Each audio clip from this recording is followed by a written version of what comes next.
በአባቴ ቤት ሁሉ ሞልቶ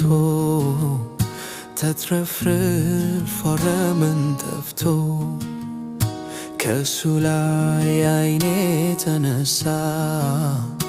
ላይጠቅመው ሌላውን አይቶ የራሴ መንገድ አጠፋኝ ተጎዳሁኝ ሆከር ያለ መዋል ተገደድኩኝ ዛሬ ፍቅሩን ናፍቄያለሁ እመለሳለሁ እንደ ልጅ ባልሆነ ባሪያ ሆና